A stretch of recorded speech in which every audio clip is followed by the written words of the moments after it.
Yo guys, welcome to Behind the Screen. It's myself, Nathan, Nova, whatever you want to call me, and Ben or Stubbsy. We're both the owners of the Radiant at the moment. And we kind of do this Behind the Screen series where we discuss various different topics that not only relate to Radiant, esports organisations and the esports industry, but something that you guys would watch and be interested in. So this week's topic, how to acquire partnerships and sponsorships and what is the difference between them. We're going to be discussing various different areas in kind of a much more informal way, so it's less of like the professional side. It's just a chat, something that hopefully will educate you guys, and keep it a somewhat shortish video, so it's not too long that it daunts you to watch it, but it's something that you can listen to in the background, soak it up, and hopefully learn from it. So the first thing to make totally clear, so we've got various different points to touch on, but the first thing to start off with is what is the actual difference. So we didn't really mention it in the podcast title, but it's not just partnerships and sponsorships. There's also an affiliate. So there's three kind of levels, if you want to say, like tiers. There's an affiliate program, a partnership, and a sponsorship. So to begin with, an affiliate program is like the bottom end, what you can work with with companies. It's not, you wouldn't call it bad, but it's a lot less personality. It's a lot less personal working with the company, basically. It's more or less you get a code, you promote that code, and you get commission if someone uses it. So if someone uses code Radiant on, I don't know, a fan company, then if they buy your fan using the Radiant code, then you get that discount off towards you. So it could be a £50 item. If you get a 10% code, then that's going to be £5 going towards you. That's an affiliate. Partnerships, Ben, if you want to kind of touch upon. Basically a partnership, for example, Radiant with GT Omega. There it is. Our voice.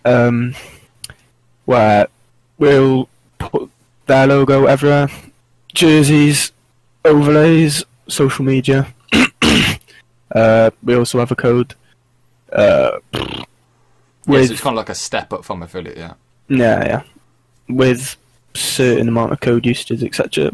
We'll maybe get the odd product thrown in or to give away, etc., etc. So it's something like kind of like a reward system. Yeah, reward scheme sort of thing. Yeah, so partnership is basically a step up from affiliate. It's a bit better. It's a bit more personal. So that's what we've got with these boys at GT Omega.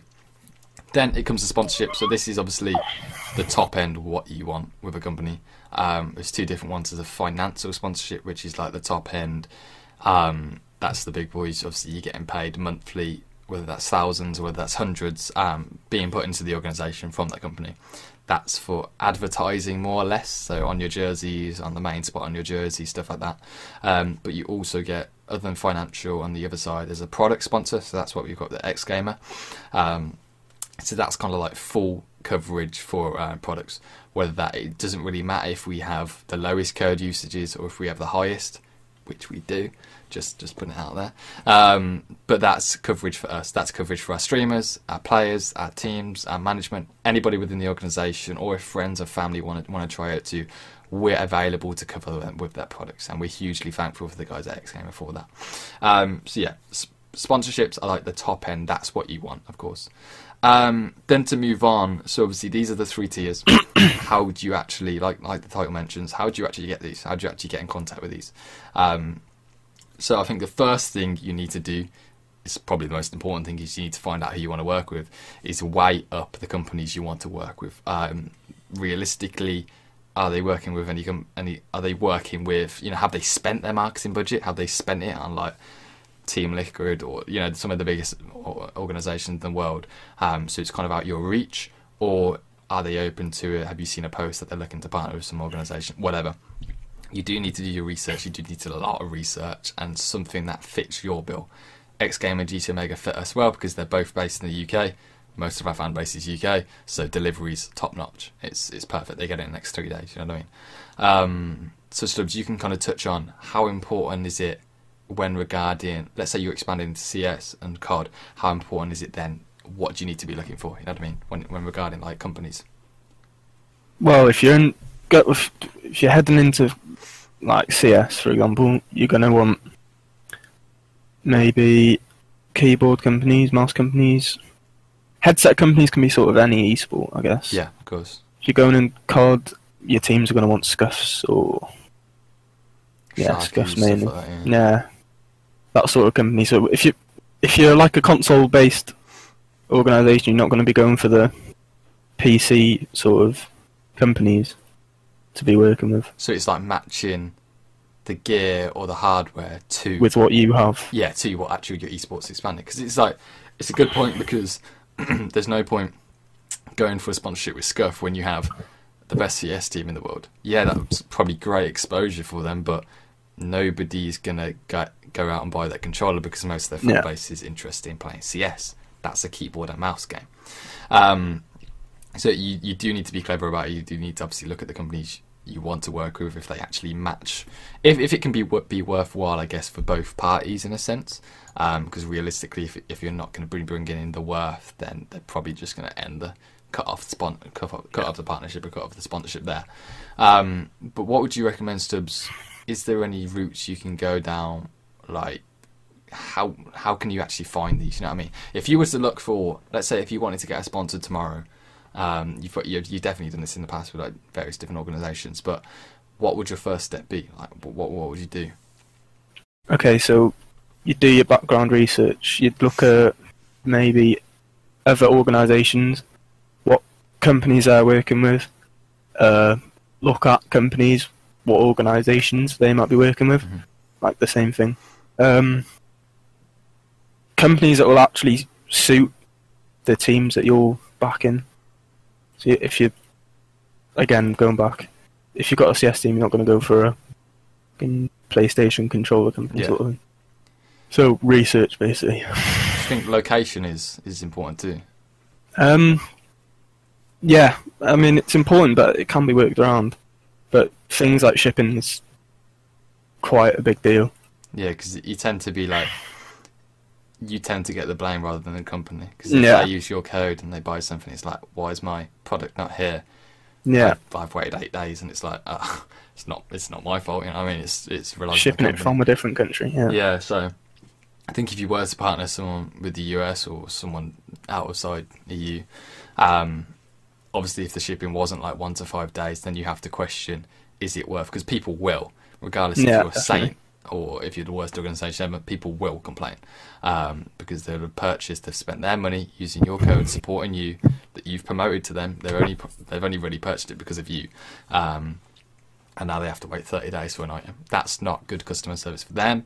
They're probably not going to recommend it to anybody else, and they're probably not going to leave a good name on yourself, even though it's not your fault at all. So it's stuff like that you really need to weigh up, especially location-wise.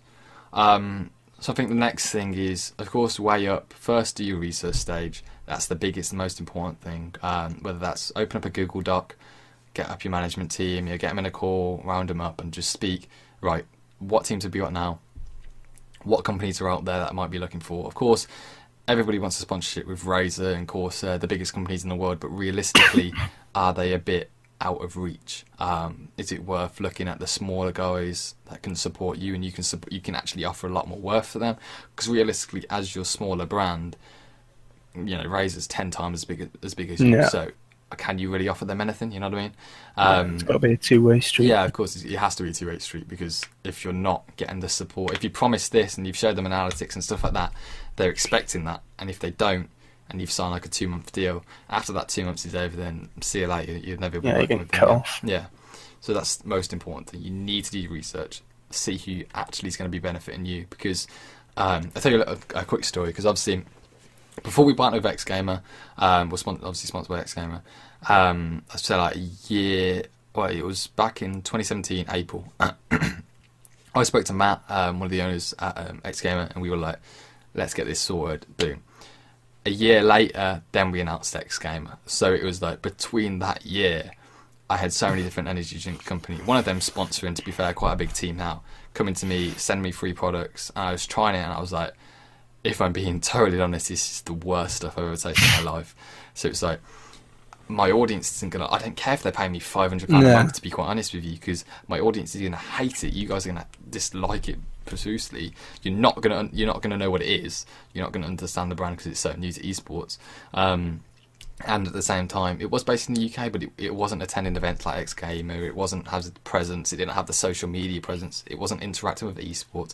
So it was like, okay, you're going to pay me this much, but I'd rather not. I'd rather work with a company I believe in, I can support, and then hopefully down the future, of course, then you know, X Game are great guys. We've shown our worth to them, and give it a couple of months, and you know, Radiant shake it, wink, wink, wink, wink.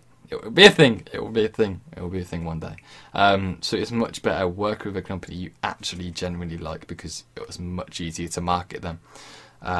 End of. Simple as. It's just simple. It makes sense. It's simple stuff. Then moving on. That's your research stage. That's one of the most important things. Then moving on to how do you actually get in contact with these things, with these companies. So the first thing, I guess, Ben can kind of touch on now, if that's okay. Email, contact forms. Obviously, the big problem we can mention a bit later. Usually looking for numbers, so it's normally like a number, barricade. Is it barricade or barrier? That's the word I'm looking for. Barrier, like a barrier to entry. So do you want to talk about that? Email, contact forms, stuff like that. What's your experience with them? I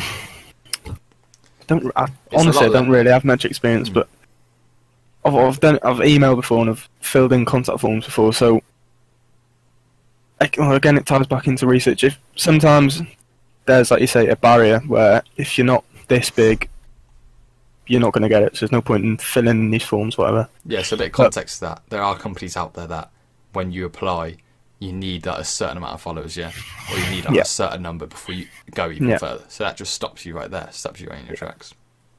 Okay, so basically, we'll go to the company's website. Sometimes they'll have a form, a contact form, where it'll ask a question, you'll fill in, like, about you, your numbers, what you're in, etc., etc. If not, you'll have to find a contact email, where in that you'll add in goals, achievements, numbers that you're hitting monthly or whatever. How you can benefit them, or how the sort of two-way street will work. What you can do for them, what they'll do for you. Yeah, that kind of ties into what our next topic is: sponsorship proposal or sponsorship deck. So obviously that, if you have an email, you can attach that, and that's one of the biggest things. But we'll get into that in a second. But one thing I did want to mention is when emailing or when filling out these forms, do you find that some companies have this big barrier, like you need to have a certain amount of this to enter, if that makes sense, to go any further? Well, yeah, definitely. Just because you might have 15k followers or something on Twitter doesn't mean you're getting the analytics of an org with 5k Twitter followers. So there's not I don't know if it's really a need for the follower, but it should actually look into the sort of monthly analytics. Yeah, a lot more rather than just followers on this, followers on that. Of course, yeah. Sorry to cut you off, but of course there's always the disadvantage that there could just be an organisation with botted followers, botted likes, and they're going to easily bypass that because people look at the numbers. And if it isn't an automated system, then boom, they've got that partnership, or they've got that, definitely not sponsorship, but they've got that partnership just through botted numbers. Botted followers, yeah. And really, that's when it's kind of a disadvantage when you don't have an actual human behind the forms or behind the emails, because that's when you just get turned down without any point. And that's kind of what I wanted to touch on. So I think the most important thing is you need to get yourself down to the events. If you're 16 plus, 18 plus, whatever it is, get yourself down to as many events as possible. Of course, the Insomnia ones are popular. Lots of different companies go to Insomnia. EGX is another one. I didn't really heard of EGX until this year. But events like this are so important because you're attending to network. You're attending to speak to them directly. One of the biggest things why we got with XCAM is because we spoke to them there and then. Simple as that. After we spoke to them, a week later it was on Twitter announced. Speaking to them there, like, an email can get ignored easily, an email can get easily denied because they have so many coming through that you just get lost, can't it? It's so hard to answer them all that they're just going to give you an automated response, or they're just going to give you a copy paste response. Yeah, it feels like shit and you probably don't want to support that company again, but on their side it makes sense. They have to go through that system, simple as that. And if you don't shine to them with 100k followers, then they're probably not going to pick you. That's why it's very important speaking to someone at the event, whether that's just an employee for that event who can put you in contact with someone, or someone you know. And of course, the old phrase, it's not what you know, it's who you know. It's such a big factor in esports. It really is, because it's such a small growing market, that if you know someone who has contacts within Razer or Corsair, you've probably secured some kind of deal already. If you've got a decent brand already built up, you don't have to go for their contact form. If you don't have to go for their email, you can speak to them there and then. You can describe to them what the future is for your brand, and boom, they're probably solved. And then you follow it up after the event with the email. If it all goes swimmingly, then boom, you've probably secured yourself a pretty good deal. So networking is very, very key. It's just, of course, it takes a little bit of confidence, because you do need to attend these events and introduce yourself to these companies, these big companies that are quite overwhelming sometimes, saying, hi, my name's Nathan, I own Radiant, this is what my org's doing, this is what our future endeavours are, we're looking to partner with companies, do you think we could be interested? They'd probably say, yeah, we're always probably interested in working with different brands, or they say, no, we've spent our marketing budget, whatever it is. But then that's when the importance of business cards come in. You pass one over, they pass one back, you've got an email, you've got a contact, you've got a somewhat kind of friend that you've actually communicated with, because in esports, a world that we're on digital now, that it's so hard to get an actual conversation with someone. Boom, after the event, you type in their email, you send an email, they'll probably get back to you within a week saying, oh yeah, I remember, let's get a call going to set up. There you go, it's basically halfway done for you. Very important speaking to companies. Just get the confidence, do it, because realistically, if that's going to skew you a deal for the future, you will not be complaining, a couple of months or a couple of years down the line, because you've got a very built up brand then. But moving on, so we kind of mentioned it a little bit earlier. You may have heard of a sponsorship proposal or a sponsorship deck. They can be called either. I think sponsorship proposal is much more of kind of like the professional term, but deck is kind of like the term that everyone refers to, because that's what they're familiar with. So Stubbs, do you want to kind of touch on what your PDF? So basically what a sponsorship deck is a PDF full of everything about your organisation. And what Stubbs will kind of touch on is what details you do need to put in your brand, and do put in your PDF, because that is representing you. That is representing your brand. You know what I mean? That can be a break or sell, really. Yeah, okay, basically what you're going to want in it is you're going to want an introduction. Introduce the org, what you do, what you've been doing for how long. Yeah. Maybe what you've worked with in the past, like companies-wise. You're going to want to show what you're already in, like esports-wise, what you're competing in, what you're like getting yourselves out to, sort of thing. Yeah. So they can see what sort of markets you're hitting, which could benefit them. Of course, that's one of these things. Markets, that's what they want at the end of the day. They want to touch these consumers in different markets. Sounds weird, that touch, but you know what I mean? They want to turn them into conversions, turn them into sales. You're going to want in, again, we've been over it, analytics, your numbers. That's what they want, that's what they care about. What sort of audience you're hitting with your social medias, etc. You're going to want to add in what social medias you're on. Obviously, the more you've got with these sort of analytics, the more exposure it is for the company, which is your sort of part of the deal that you're going for. Of course, because look at it as kind of like an advertising deal. That's what it is. You know what I mean? They're sponsoring to get their logo and get their products on the front of your branding, the front of your videos, the front of your players, stuff like that. So look at it as like a big advertising deal, really. But yeah, most important thing, of course, numbers. I'd recommend, we didn't really do it until recently, but I'd recommend, because it's much easier to do, calculate, let's say, your biggest streamers or some of your biggest members and total up their analytics together, and that's the number that should be representing your brand, not just the organisation itself, because the organisation itself isn't just that. It's not just the Radiant Twitter, you know what I mean? It's going to be spread across every single member's Twitter. So stuff like that needs to be totaled up, because I'm sure I've definitely seen some certain organisations post about their analytics on certain platforms, and it's like there is no chance that one Twitter is reaching that. You know what I mean? There's no chance at all. And that is because they've calculated all their members, which is clever. They should be doing that, calculating everybody up, and that's the big number. Because one, it's going to be more impressive, of course it is, because there's more people involved. And secondly, it actually is a good representation of everybody. It's not just an org Twitter, it's everybody involved. So we've got like 40 plus members. That's probably like 20 plus 30 plus million impressions per month. That's a lot of impressions, and that's what they're looking for. That's the markets they're looking to attach their product to. Also, you want to mention within the sponsorship deck is these different packages. So they're normally like bronze, silver, gold. Some companies do it like their colours, so we could do like dark blue, red, and white and red. But that's when it gets confusing. You probably want to stick away from that, just because, yeah, it looks nice and it sticks to your branding, but companies don't understand it at like a first look. So you don't confuse them, because if that's a deal breaker, they don't like that, then you just lost a sponsorship because you've chose different colours. So yeah, bronze, silver, gold. Bronze is normally product sponsor, very basic, logo here, logo there, advertising. Silver is normally like, I call it a minor financial sponsorship, so it's like logo is a bit more everywhere, a bit more interaction with the brand, a bit more posts on social, but we want a small sum of money for it. And then a major financial sponsorship, so this could be talking, normally ranges from like 10,000 to 500,000. It really depends on the sponsor. That is logos probably on the front of your jersey, on the side, everywhere that a camera is going to be able to see that on live streams and stuff like that.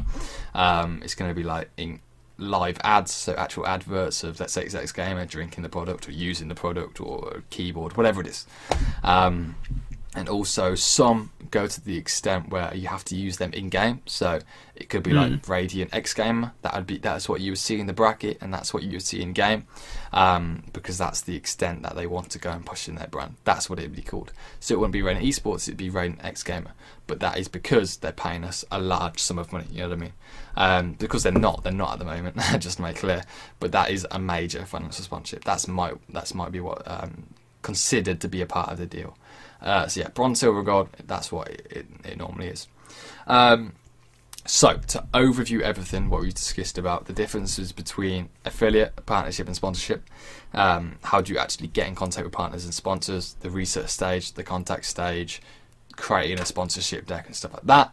And of course, I think the most important thing is getting these different packages right, weighing up the worth of your organisation, doing your bronze, silver and gold, making them fair, making them obviously open, negotiable at the same time, because you want to be working around the company as well if you can break a deal.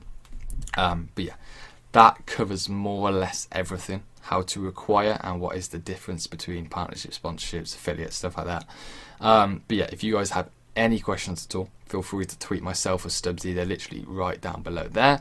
It's just _Stubbs, _Nova. Let us know if you have any questions about the podcast. If you want us to discuss a different topic next week, so we do these every 2 weeks. So we have the Esports cast, then behind the screen, Esports cast behind the screen, vice versa. So if you have any other questions, drop a comment in the video, tweet us, whatever you need. But yeah, that is pretty much it. And we will see you in 2 weeks with our next topic. See you later, guys.